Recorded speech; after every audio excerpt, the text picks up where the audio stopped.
Hello nga para sa inyo guys, nagluto nga pala ako ng minatamis na saging na saba. So inuna natin yung asukal na konti lang, hindi ako masyado sa matamis na nilagyan. Pero minatamis daw eh, pero ano, di naman siya matamis. Saktong tamis lang yung ginawa ko.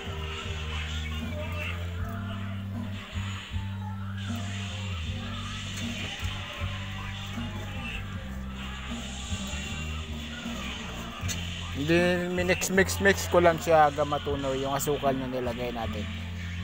And then sinunod ko na yung saging.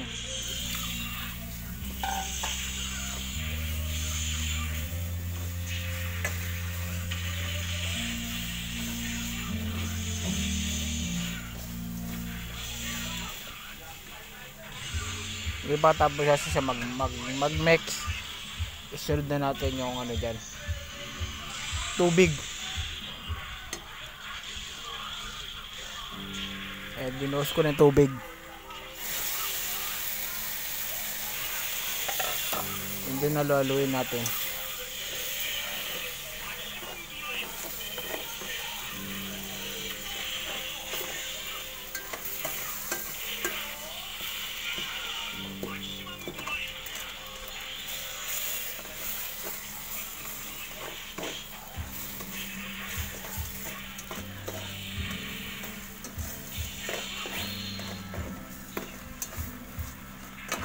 Hindi matapos mix. Ganyan yung magiging tsura niya para siyang ano.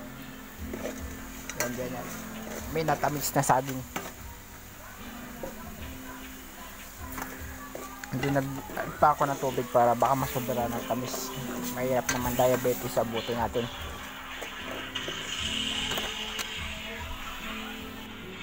Doon ganito ng constitution niya. Yun lang guys. Maraming salamat sa panonood.